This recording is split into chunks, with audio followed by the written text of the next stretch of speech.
Good evening, livelings. The Daily Chronicle continues. September 7th, 2011. Terry takes a turn for the worse today.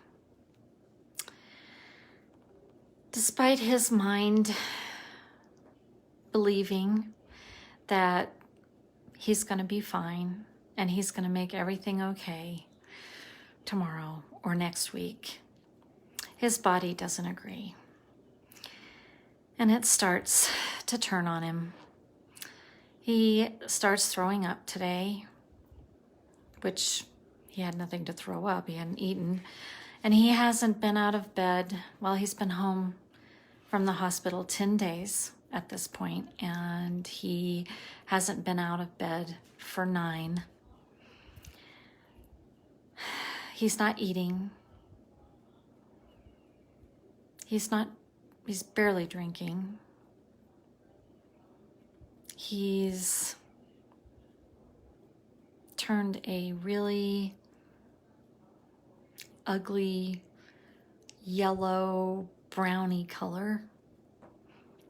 He is a wisp of his former self. He has lost so much weight. Laying on the bed, you can hardly tell there's somebody laying in the bed. He's so thin.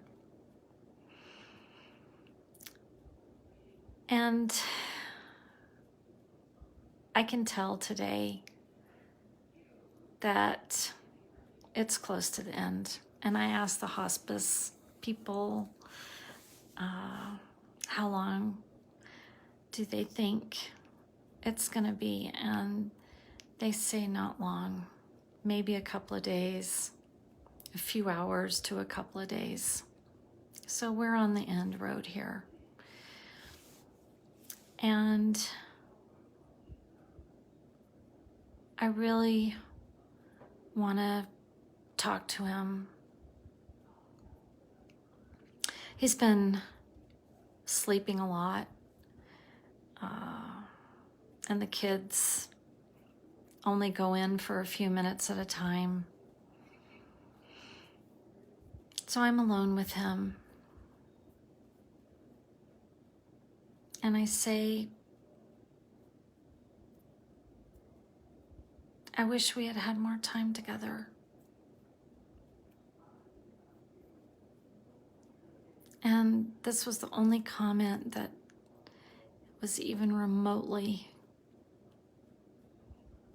an acknowledgement of what was going on.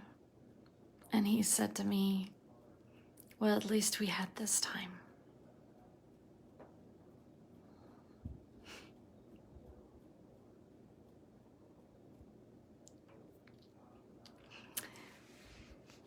I guess I couldn't argue with that.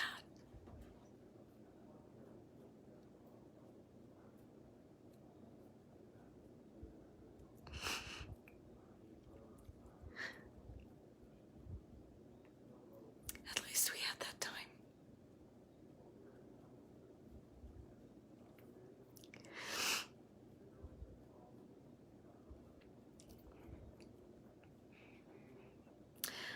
One thing that Hollywood has put in our minds through all the movies, through the years, the death scenes where people are at their beloved's deathbed, bedside, by their side, and it's so romanticized.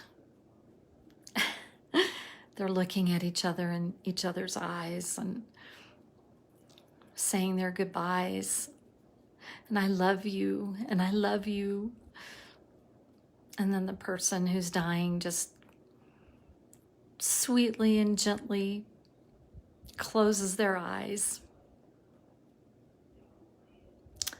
It's not like that at all.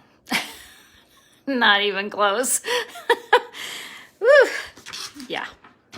But that's the vision we think it should be, I guess.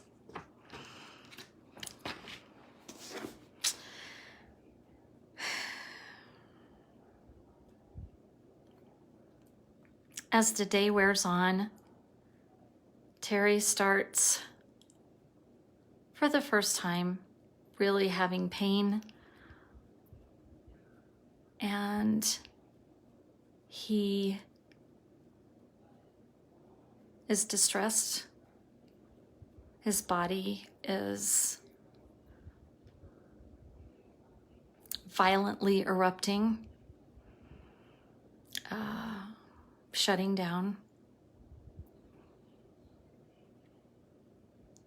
And I'm doing everything I can to keep him comfortable. And hospice suggests morphine, the go-to. And I go in and I say, honey, would you like some morphine? And he knows what that means.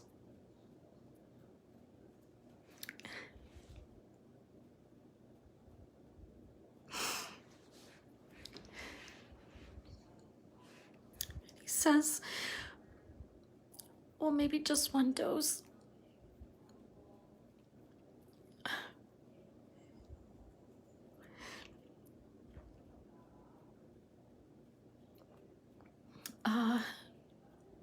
So I give him that, and it helps a little, calms him down.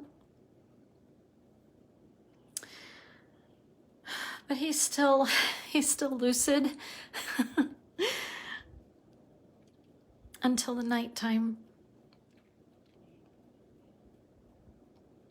And the last thing he says to me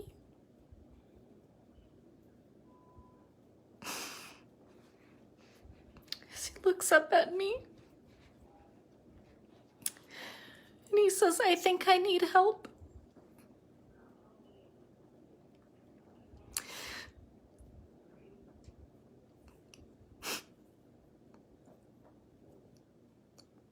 And I said, I know, sweetheart.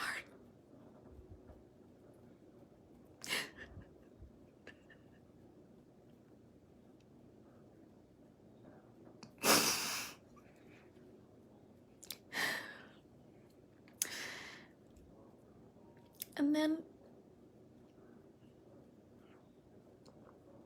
the babbling started, the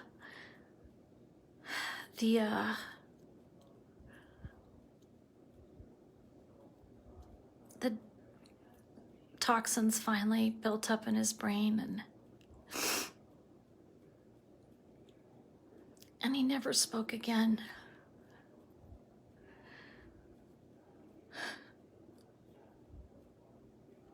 It was interesting because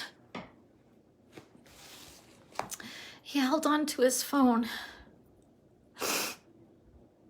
death grip on his phone.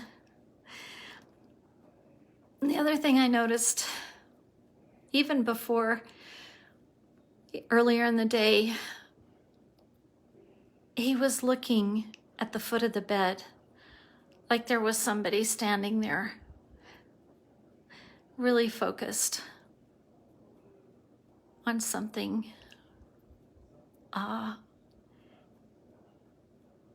I had asked him, do you see somebody?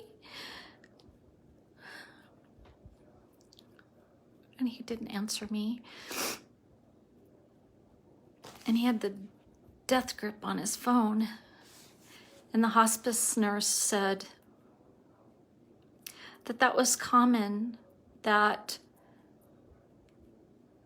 when you're crossing over, people tend to find an object, whether it's their phone or some tangible object that represents this world, and they hold on to it.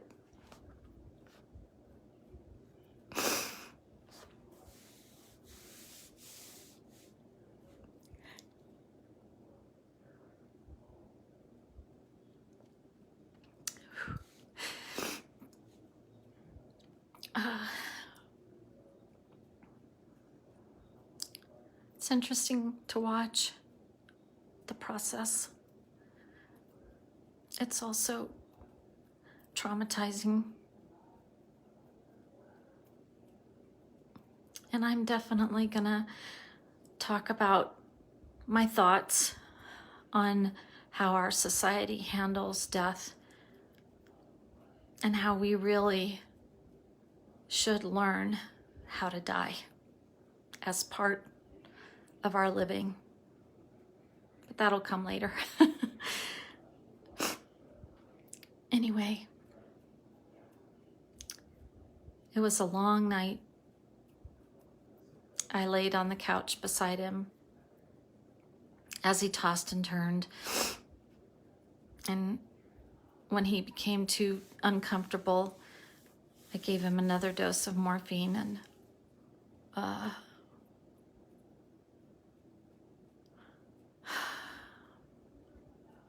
we just were trying to keep him as comfortable as possible as his body was starting to fail.